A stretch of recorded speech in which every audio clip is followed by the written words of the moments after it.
On today's video, we're gonna be cooking my favorite backyard beef rib.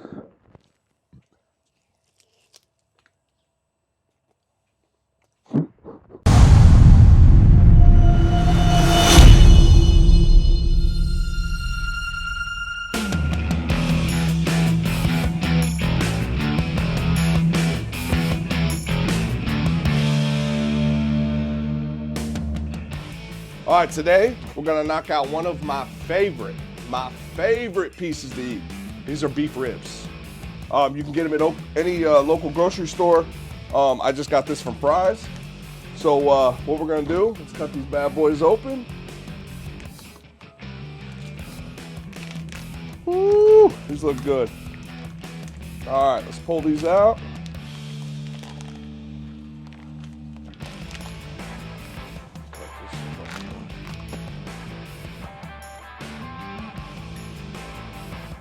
Okay, it's gonna be very, very simple with these. You don't wanna do too much. We're gonna add just a little salt, pepper, garlic to them. Little Cosmos Texas beef. You don't really need to do anything to these. Don't peel the membrane off the back. Don't worry about any chunky fat or anything like that. It's all flavor. We're gonna leave it all on these ribs. So we're gonna flip these over. Flip them over, we're gonna get some Texas beef, salt, pepper, garlic, style rub. And we're just gonna season the backside.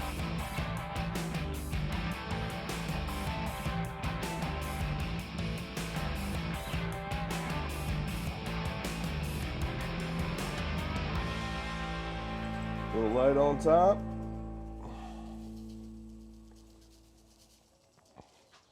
Okay, now you're gonna let those sit. You're gonna fire up your grill. You're gonna drink a beer. And as soon as your grill gets to 300 degrees, throw them on the grill. Today we're gonna cook on the Green Mountain Grill, so I got it fired up. I got it set for 300 degrees. So we're gonna let this sit for about 30 minutes, and we're gonna throw them on.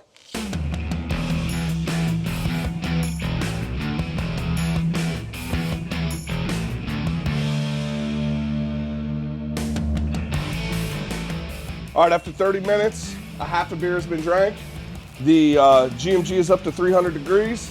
These suckers are ready to go on. So let's go ahead and throw these on.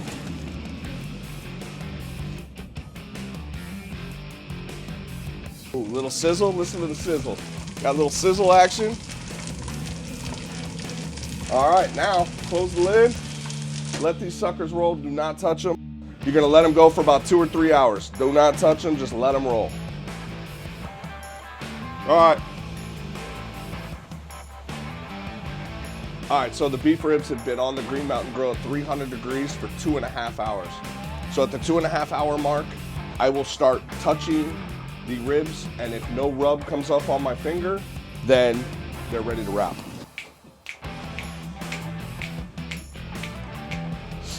All right, so we took the ribs off the Green Mountain Grill. The rub has set nicely on the ribs. I have double heavy-duty aluminum foil, and we are gonna just wrap these as tight as we can. Not too tight, because the bones will pop through the foil, so that's why we're gonna double wrap these. We're gonna wrap them tight. It's really gonna break them down and get these ribs very, very tender. We're gonna just wrap them up. Crimp the edges.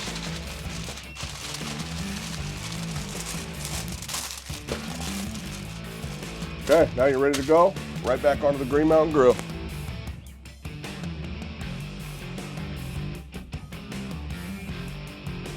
All right, so the ribs have been on for about an hour and a half now, wrapped in aluminum foil. I get a lot of questions on how do I know when my ribs are done?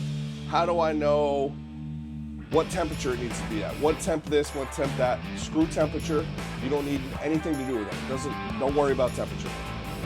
When you're prepping your ribs, you're gonna wanna pull out a stick of butter. Pull out a stick of butter, leave it on your counter. You're gonna leave it on the counter, you wanna get it to room temperature. So as your ribs are wrapped, and you want to know how they're going to be done, I don't go by temperature at all. Throw it out the window. You're going to get your thermopan, your temperature gauge, whatever you got at the house, something sharp. That is exactly how your ribs should feel in the aluminum foil. If your ribs do not feel like this butter, they're not done yet. Let them go. Cook them another 30 minutes, go start poking them. Don't poke all the way through the aluminum foil. because you don't want to you don't want to poke the hole and drip all the juice out through the foil or anything. So number one thing when you're cooking anything, if it doesn't feel like butter, it's not done. I don't care what the temperature is, but some of you guys that go off temperature, just poke it. Feels like the butter, I'm done. I'm ready to take those off.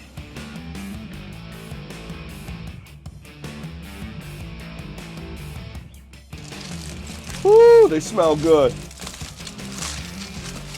All right. So, let's slide these out. Get this out. Ooh, nice and tender.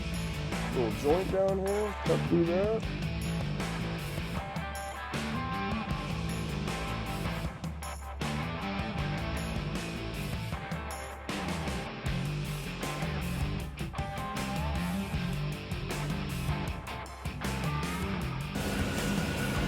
I hope you all enjoyed this video. Please like, subscribe, and I'll catch you on the next one. Peace.